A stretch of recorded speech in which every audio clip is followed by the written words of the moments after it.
Ontem eu joguei minha primeira sessão de Old Dragon. Old Dragon é um sistema que eu já tô no meu radar faz muito tempo, porque eu acho ele muito interessante.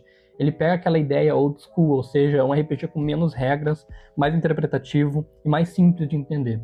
E eu tava precisando de um sistema assim com meus amigos, porque eu tenho esse grupo de RPG que eu jogo desde que a gente tem 15 anos. Só que hoje em dia o nosso horário é muito diferente, cada um tem seu trabalho, cada um trabalha em horários diferentes, tem realidades diferentes, né? Somos todos adultos. E a gente não tava mais conseguindo encaixar nossas famosas sessões de 4 horas mais toda semana. Então eu achei esse sistema, Old Dragon, que é um sistema brasileiro, eu fiz vídeo lá nas minhas redes sociais já sobre ele. Inclusive interagi com o pessoal da Old Dragon, eles são muito legais. E ele é um sistema que ele traz essa ideia do RPG antigo, ou seja, um RPG simples, mais fácil de entender.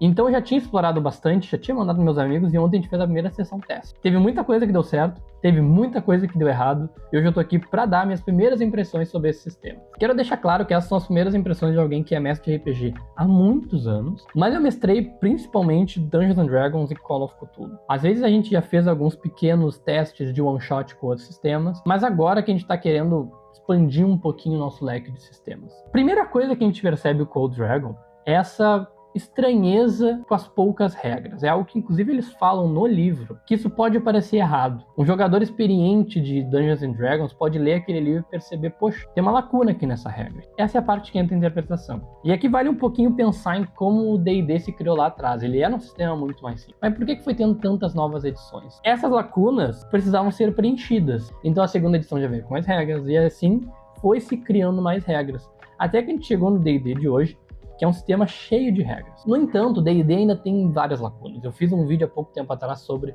os problemas de D&D. E eu sinto que quando a pessoa encontra esse vazio de D&D dos seus problemas, ela tem duas opções. Ou ela vai para um sistema com ainda mais regras, que é a questão de Pathfinder, em que ele tem regra para muita coisa, então tu tem possibilidade de fazer muitas coisas dentro das regras. Ou tu volta alguns passos atrás em sistemas mais antigos, em que tu tem menos regras e mais interpretação. Eu e os meus amigos, a gente se sentiu mais inclinado para essa segunda opção. Então o Old Dragon, ele tinha várias coisas quando a gente tava lendo o sistema que ele não diz propositalmente. E aí chega o momento de tu definir onde vocês vão completar essas lacunas. Então eu fiz um one shot bem simples.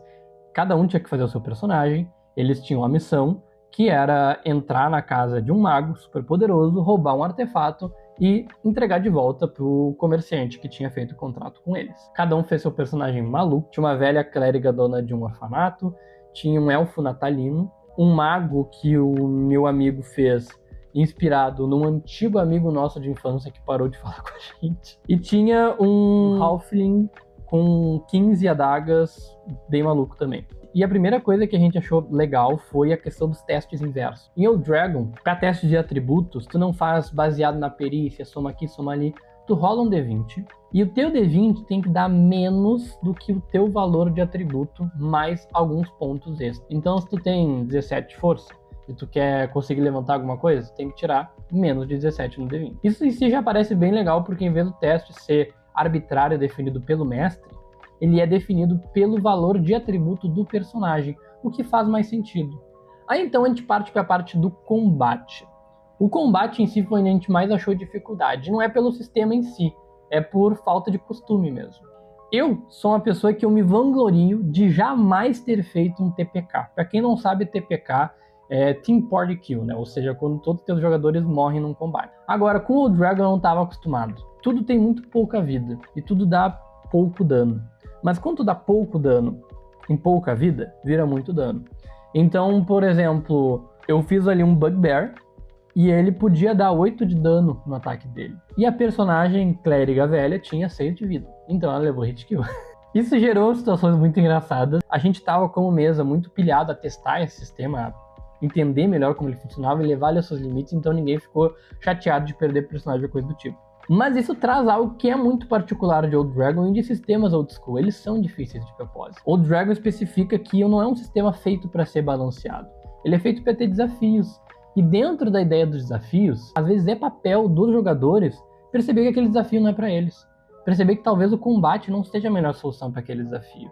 Talvez, melhor do que enfrentar aquela trupe de bandidos que estava na frente da casa do mago, melhor seria tentar conversar com eles, tentar achar um outro caminho pela janela dos fundos. Então existiam essas possibilidades também.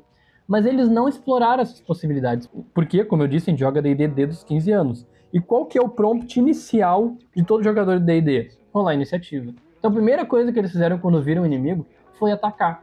E os sistemas old school, sistemas mais difíceis, que os personagens são mais frágeis, nem sempre o combate é a melhor opção. Então isso foi um contraste legal de se entender, de ver como os meus jogadores ali estavam 100% aptos para o combate e nem pensaram em outras soluções que existiam e eu tinha colocado ali na sessão. Enfim, ele é um sistema que eu não sei como é a progressão dele, não sei como funciona uma campanha longa de Old Dragon, porque, como eu disse, eu só fiz uma sessão desse sistema. Talvez alguns jogadores se frustrem de perder personagens bastante, de não poder sempre combater. Então acho que depende muito dos jogadores que você coloca na sua mesa, que é o que eu falei no vídeo passado sobre imersão, né? De colocar jogadores que estão dispostos a entrar no clima daquela mesa. Então, se você pegar um jogador que quer fazer coisas muito heróicas, muito épicas, talvez ele não se adapte a uma mesa de Old Dragon. Mas eu vejo muito esse sistema como um ótimo sistema para campanhas médias, campanhas ali de 5 sessões. Eu acho que ele brilha nessas situações. Essas campanhas que não são sobre progressões enormes de matar deuses, matar seres mitológicos, e sim pequenos desafios. Proteger uma vila, caçar algum tesouro, ir atrás de alguma recompensa. Nesses pequenos cenários, que faz bastante sentido com a ideia de RPGs antigos, eu acho que o Dragon brilha. Se você procura um sistema que é assim, eu acho que o Dragon é uma ótima pedida para você ir atrás. Essas foram as minhas primeiras impressões do sistema. Eu ainda quero jogar mais ele, eu ainda quero entender mais, porque eu também sou um mestre de primeira viagem em Old Dragon, então tem muita coisa que eu preciso me adaptar ainda. Mas eu quero saber se vocês já jogaram Old Dragon, se vocês têm experiência com esse sistema, ou com sistemas old school, se vocês têm alguma história legal para me contar aqui nos comentários. Então é isso, pessoal, me sigam aqui nas redes sociais, deem um like, se inscrevam no canal, a gente tá quase chegando aí a 800 inscritos, eu tô esperando que a gente chegue a 1000 até o final do ano, seria muito legal. E também já me segue nas redes sociais, que eu produzo conteúdo todos os dias sobre RPG, coisas nerds e afins. Até logo!